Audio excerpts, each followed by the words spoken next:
and welcome to this episode of Tripology. It's the only backpacking show where the hosts put on backpacks and leave the house in the morning. I'm Alan, and I'm here with the ever-daring Adam. Wicked show this week, mate. We're going to find out what the hell you've been up to for the last little bit. We've also got Hostel Common Room, an email from a listener, and then we got everyone's favourite section of the show is Tales of a Trip, where we hear from a listener. It's going to be a little voice note to get you inspired to travel. Oh, that'll help keep everyone engaged, won't it? They switch on their favourite podcast and they get to hear, oh, we're going to hear about what I've been up to in the last week. Yeah, everyone's all excited for that. You're the main event, Alan. You're the main event. Exactly. You know what? I told you a while ago that I've rented a motorcycle. It's nice, isn't it, when you rent a motorcycle, because it opens up doors that were otherwise closed. I've been zipping around on that thing ever so much. Right. Yeah. Opens up doors in terms of allows you to reach faraway places, you mean? Yeah, it opens up doors in the way that only a vehicle can. I've been whizzing about, mate. I tell you what, I went to a little road trip to Sohatong Cave. It's a cove system, actually. More of a cove than a cave. Some people call it Sohatong Cove. It's really beautiful. You have to ride on your motorcycle down to Dapa, which is the nearest big city to where I am in Siargao. Get on ever such a lovely little boat. Ride that boat for about an hour. They said it was half an hour. It was more like an hour. You get to this whole new island and go through a series of coves, caves. You dunk yourself down, you'll see jellyfish, ever so many jellyfish there. There's limestone inlets, little things. It's very beautiful there, mate. I highly recommend it. Okay, so first question, are the jellyfish dangerous? Well, I was told that these jellyfish would not sting, but we sort of were under the water, and it's very tempting to play with a jellyfish when you're in the water, especially when you've been told that he's not a stinging jellyfish. So me and my Swiss friends, we were being good-natured with the jellyfish. He was swimming over to us. We were free diving down with snorkels. We sort of gave him a little touch. No harpoons? No harpoons this time, but I'm not entirely convinced that he didn't give us a very tentative stinging. I can imagine that when a jellyfish stings you, maybe not like a box jellyfish, I think they're fairly deadly, aren't they? But otherwise, it's more like a sort of tingle. You know when you get sunburnt and your skin feels like it's tingling? Is it similar to that? Yeah, well, It's happened a few times in the Philippines where someone local has told me, those jellyfish don't sting. And then I've felt something which feels remarkably similar to a sting. But I sort of feel a bit like I've been gaslighted into thinking that wasn't a jellyfish sting. What happened there was your skin just started hurting moments after touching that jellyfish. God, okay, so you're there with your mates, you're playing with the jellyfish, you're in the caves and the coves. Yeah, exactly. There was one bit where everyone had to swim down and hold your breath for 8 seconds as you go underneath this limestone rock and then enter into a new cave system. And as someone who's previously bragged on the podcast that I can hold my breath for 4 minutes, when you're in a situation where you absolutely have to hold your breath for any period of time, even like 8 seconds, that is much harder than holding your breath for 4 minutes in a situation where you could just breathe if you had to. Yeah, no, I get that. What I'm visualising here, mate, is it like an air pocket or, like you say, another cave system? So you've almost got to swim underneath a rock and then arrive up into that scares the shit out of me, that does. I've seen a couple of movies where that is sort of the plot and it goes tits up fairly sharpish. Yeah, it's scary, isn't it? Because you think, what if I went down, come up, hit my head, float down to the bottom like an aforementioned jellyfish? What actually happened was I came up and there was an absolute plethora of other tourists on the other side. It was almost like I entered into a little Filipino portal into Europe. It was quite amazing. The number of Scandinavians, Germans, British people, a couple of Americans down there. Before going under the water, I was in a sort of Filipino limestone paradise. It was very beautiful. It was very amazing. I dunked my head under, held my breath for 8 seconds, came up. I was in sort of like a little cavernous cafe somewhere in Paris. That's so funny. You thought, I'm going back. That really does scare me. I've done a fair amount of night diving and also wreck diving. Now, I always tell people that I really like wreck diving, but there was one wreck dive I did, which I think was actually off the coast of Malaysia. It was a sugar boat that had deliberately been sunk so that it could be used as a dive site. And I remember swimming through the boat, one of the corridors or something, and there was things growing at that point. It'd been, sunk 20, 30 years ago or something. And I've never been so aware of my own dimensions. Yeah. Swimming through a corridor like that, because maybe I've just seen one too many films, but I was so scared that I would be stuck there and end up drowning that like for a few minutes it completely ruined the dive for me. That's called proprioception, Adam, for you and for our interesting lexically minded listeners. Proprioception is your sense of where your limbs are in space around you. Oh, wow. And it is indeed, you have to be very proprioceptive when you're doing that sort of thing, haven't you? Yeah, because not only it's got nothing to do with just how big your body is, but you've also got a tank on your back as well. So it's quite likely, because you're not used to walking around with a tank on your back, it's quite likely that you think you've got enough clearance to go through a hole, but in actual fact your tank gets stuck, and then before you know it, your legs being wrapped up by seaweed and a couple of jellyfish, and maybe you drown to death. Precisely. But I did enjoy the Soaton Caves. I do highly recommend it as a little activity if you're in the Philippines. But the real adventure for me came very much when I got home. I got home sort of late afternoon, drove the motorcycle all the way back, half an hour towards my house.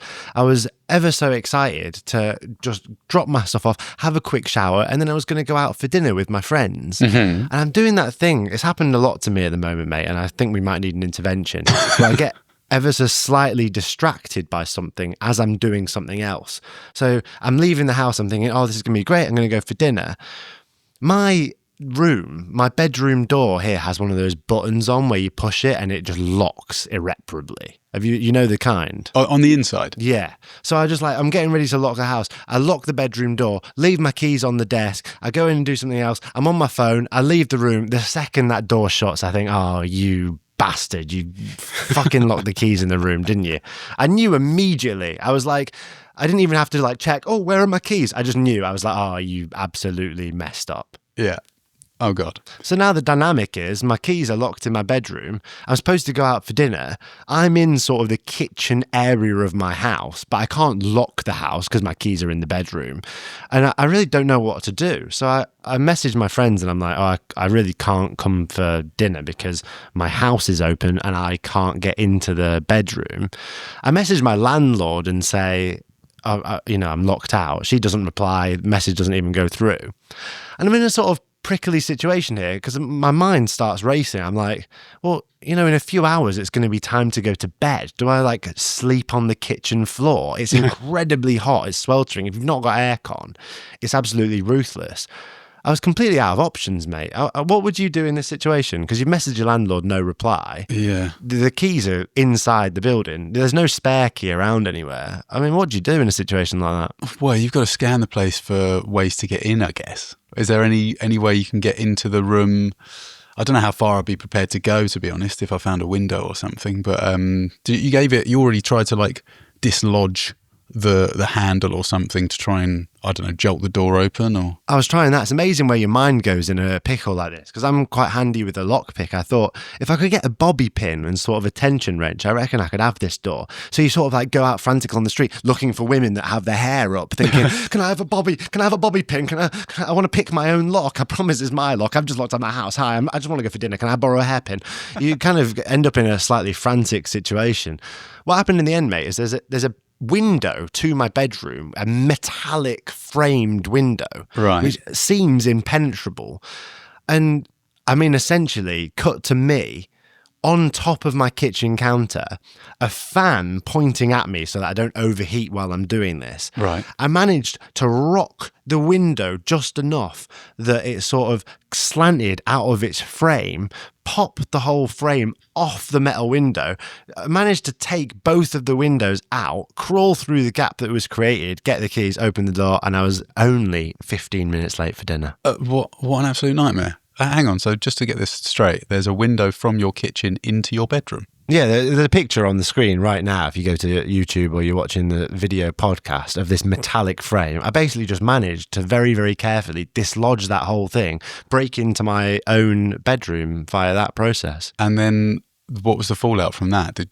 Were you able to replace the window frame without anyone noticing, or did you just own up to your landlord and say, hey, you should have answered your message? Or No, there was almost no consequences. I managed to replace the window perfectly. So my suggestion to anyone in a situation like that would be to remain calm and see if there's any way that you can commit a crime on yourself in order to achieve entry. what do you do now then? What's the sort of takeaway when you're leaving your room now, because you know that if you press that lock and you haven't got everything with you, yeah, it's game over. I suppose now you've got a way in. You don't really care if you do that anyway. Yeah, no, I've actually been using the window as my primary method of entry. It's actually made me worse, if anything. I'm clicking that button every time, locking my door behind myself and climbing in the window at the end of the day. Many of us go travelling to find ourselves, but what does that really mean? Yeah, a lot of us go travelling searching for meaning, and while you certainly can find some answers climbing up a mountain or snorkeling in a beautiful reef, sometimes we need some help to even ask the right questions. That's why we've teamed up with BetterHelp in a paid partnership that offers you the chance to try therapy. You know what it's like, Alan. Moving countries, time zones, jumping around from hostel to hostel, having no schedule. These are reasons travellers often rule out therapy. I've been using the service for 6 months and I've travelled a lot during that time. Organising therapy sessions using the online platform couldn't be easier. I've been working with my therapist on some deep-rooted issues and I'm now in a much happier place. Yeah, starting therapy with BetterHelp literally couldn't be easier. You simply fill out a questionnaire and you'll be matched with a therapist as soon as possible. It's also easy to switch therapists at any time with no extra cost. BetterHelp strives to pair you with a therapist that's right for you. With thousands of positive reviews, us included, BetterHelp is a platform you can trust. Click the link in the description or go to betterhelp.com/Tripology podcast and get 10% off your first month of therapy. Adam, we've got ever such a beautiful website, tripologypodcast.com. It's absolutely chock full of features. One feature is you can go to the contact form there and type in a question, the Hostel Common Room question for you or I. You can ask us all kinds of questions like, are there any keychains you would recommend for travel? Oh, Alan, how'd you get salt water out of your hair after a long day of surfing? That sort of thing. And I've received little word that a listener has done just that, and Adam's going to read us a lovely email as we enter the Hostel Common Room. Hostel Common Room. How many countries you been to, mate? We do have a lovely entry into the Hostel Common Room. We always love hearing from you, so please send your messages in. We do have some that we can't read out, but this week I've chosen one that I can read out. We've got what ones can we not read out? Have people been sending naughty things into the Hostel Common Room? Maybe we'll share those in the Patreon section. Sign up to patreon.com/Tripology podcast, and you can hear all of the other content that we just can't share on the show when there's an advert involved. I saw an email come into the Hostel Common Room the other day. It just said, Adam, not safe for work. We've got an email here. Lovely listeners emailed in. And the title of the email is Slow Travel with about 16 letter O's. So here we go. It's from Jakob over in Denmark. And Jakob says, greetings from Denmark. I'm binging your podcast. It's awesome. I went on a 4-month backpacking trip in Australia and Southeast Asia when I was 19 years old and made the mistake of rushing through, usually staying about 2 nights in each place. I had so much fun, but it was also exhausting to constantly be on the move. I had planned to work on a farm for 1 month in Australia, but left after 4 days due to horrendous working conditions. We feel you, Jakob. Because the rest of my trip was already planned, I ended up staying in Sydney for almost a month, not really doing much besides hanging out at the hostel, going to the beach and walking the streets of Sydney. The funny thing is that when I now look back at my trip, my time in Sydney stands out as some of the best. It almost felt like I was living in the city for a very short while and not just visiting as a tourist. I'm now planning on going on a long trip and would like to move at a much slower pace. I would love to get your advice on slow travel. From your experience, are there any places that are better for this way of travel or that attract like-minded travellers? What about staying in hostels for longer periods? It would be awesome to get your thought on fast versus slow travel in general. Yeah, Jakob, you beautiful tripologist. Thanks for sending the email. Yeah, slow travel versus fast travel. I have to confess to I've had a penchant for both styles during my tenure as a traveller because I think they're good for different things. They're good for different stages of life. And I think it's important to experiment with both and see what you like. There's a lot of people that do away with fast travel just because of the sound of it. They think, oh, that sounds all hectic and horrible. They're usually the same kind of people that say, oh, I don't really like cities. I like to stick to the countryside. And there's other people for whom fast travel is all they've ever known, all they can afford, really. They just want to cram as much as possible into a very short trip.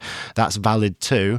I myself think it's important sometimes to see all the things that you want to see in a place. And sometimes you only have a month visa and you might want to cram a lot in. But there's other times in life where it's really good just to slow down. Like right now, I've been in this one little island for 2 months and I'm having a whale of a time. I'm still packing a lot of things into my day in Siargao, but those things are like accumulating skills, surfing, jiu-jitsu, doing the podcast, that sort of thing. So I think there's times to step on the gas and there's time to shift into a lower gear and slow the F down. I think it's a really interesting question, mate. And let's see whether you agree with my take on this and we can use you as an example for this.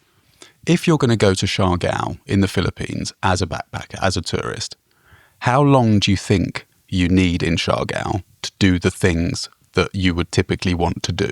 Oh, I mean, if you were just doing the things, you could really be done in a week, I would say. Right. If you just wanted to like surf the Cloud9 once, go to Hostel Cove and maybe flit around, get a vibe of the nightlife, go to some of the beaches, the rock pools, that sort of thing. You could really most people stay for about a week. Right, okay. So let's see whether you agree with my theory here, and hopefully, Jakob, it helps you somewhat. I think that the slow travel versus fast travel argument isn't just dependent on the person or the stage, I suppose. If your purpose is to try and see lots of things wherever you're going, I think it also is dependent on the location.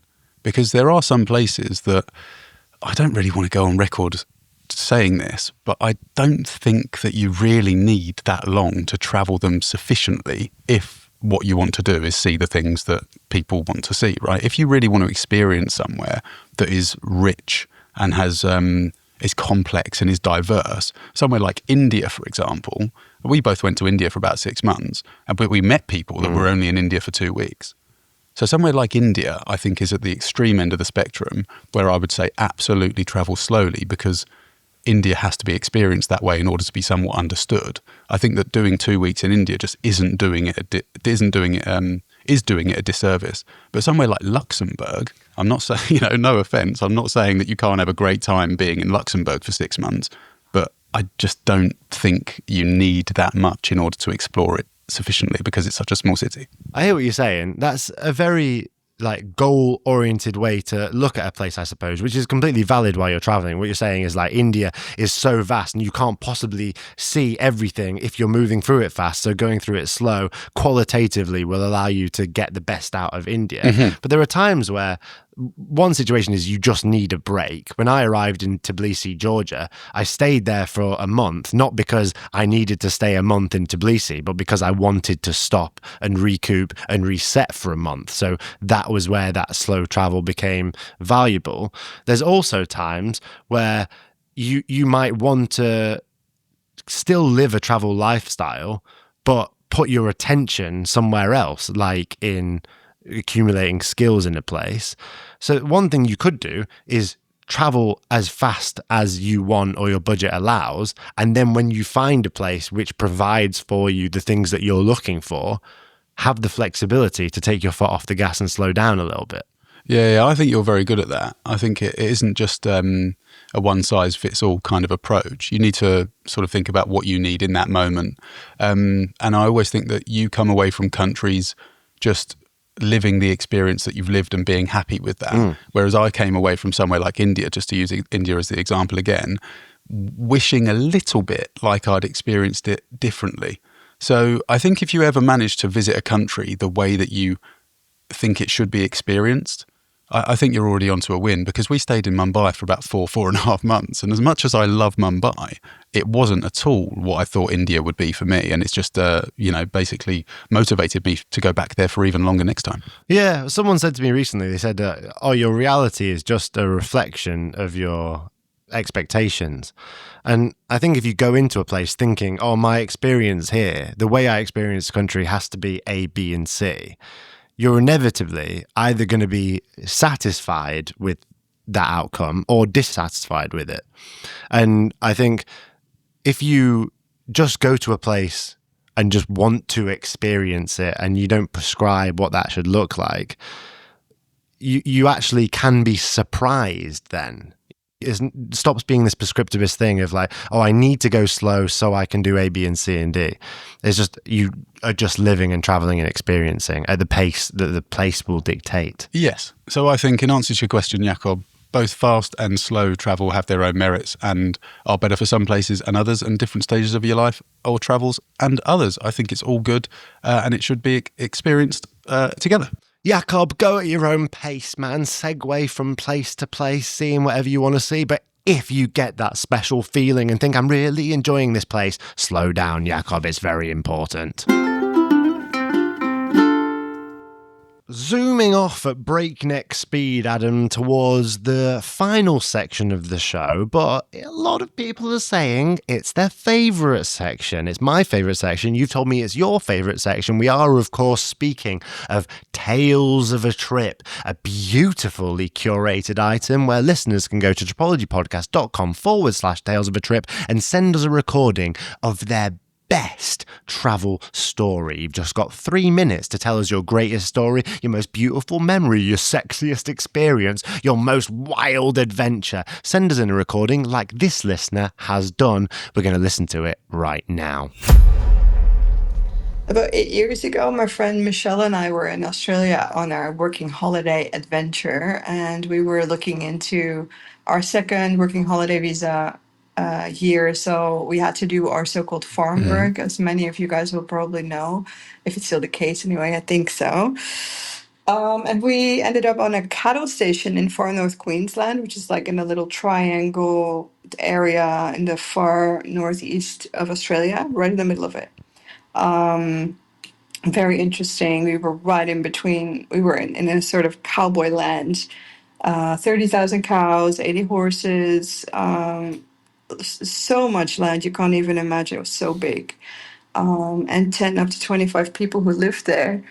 And I'd like to tell you guys about one specific encounter with an animal. I was the cook at the station. So on one of the days, I think it was in the first month or so that we were there, I went into the pantry and wanted to get a jar of something from the pantry. And just before I literally touched the jar, I noticed there was a massive spider right on top of it. I think it was bigger than my hand, which insanely big. It was, even the boys there thought they've never seen anything like it. So what I did, I pulled out the radio system, which you do when you're there, and asked for help. And boys came and saved me off the spider. Woohoo! And yeah, and they were like, "Oh yeah, we're gonna play with the spider. We might kill it." They were younger boys, like teenagers, working at the cattle station. Boys will be boys in some cases, I guess. So I feared the spider, but I also felt very bad for it, and so did Michelle. And at the end of the day, the boys put the spider in an empty butter jar, like a liter jar, I think, and they put holes on the top and left it there on the counter of the little patio in front of the kitchen. So Michelle and I were looking at each other at the end of the night, and everybody went to bed. And we were like, okay, no, we can't do this. So we took the spider. I mean, we literally gathered all our courage, took the butter jar, walked through the dark, sort of threw the spider into the grass somewhere and ran off, then shone our light to see if it's gone. Took the butter jar, put it back in the same place, just with the lid like slightly off it so the boys wouldn't know. And they said it in the morning, where'd it go? Huh? Where'd the spider go? Those boys sound great, don't they? Iris there, what a wonderful tripological spider saviour. I'm all for vigilante animal justice in the tripological community, Adam. Yeah, I know. I can imagine that story would speak to you, because I think you would have done exactly the same thing. I absolutely love the way that Iris left the lid off the jar, so it almost looked like the spider could have escaped itself. Yeah, she she misled the boys and gave the spider a very believable alibi there. She was like, the spider let itself out. Are you a man who suffers from the most horrendous of phobias, arachno? I wouldn't say I'm afraid of spiders, but certainly huntsmen. I've come into contact with one in particular. Funnily enough, I was up in Darwin about 10 years ago. Huntsmen weren't even around then. I remember 10 years ago when the huntsman. No. I was working at someone's house as part of like a workaway exchange, and part of my job was to clean out their garage. And they had a lot of stuff in their garage. So I was spending a couple of hours a day in there. They were big skiers, big snowboarders. They had a couple of boats as well. You know what it's like, a bit of paraphernalia here, there, everywhere. They've been decorating the house non-stop for the last decade. So the paint pots and what have you. Anyway, super dusty work, and the light in there wasn't great. So I shone a big torch, this big sort of lamp, similar to the one I'm using now actually, in there when I was working. And I remember one afternoon I caught the shadow of my hand go along a wall, and it sort of caught my attention. And then as I moved my arm down, the shadow didn't move with it. Oh. And I thought, oh. You're like, shadow, behave yourself. I'm absolutely sick of you not doing what you're told. My body, my choice. No, it was the bloody huntsman spider, the size of my hand. I mistook a huntsman spider for the shadow of my hand. So that gives you some idea how big it was. Yeah. Or how small your shadow is. Yeah, but that house, I mean, the people that listen to this podcast who know who I am and have probably heard this story, that house has quite a sad place in my heart, actually, because it involved the dog that I was walking, that unfortunately lost its life.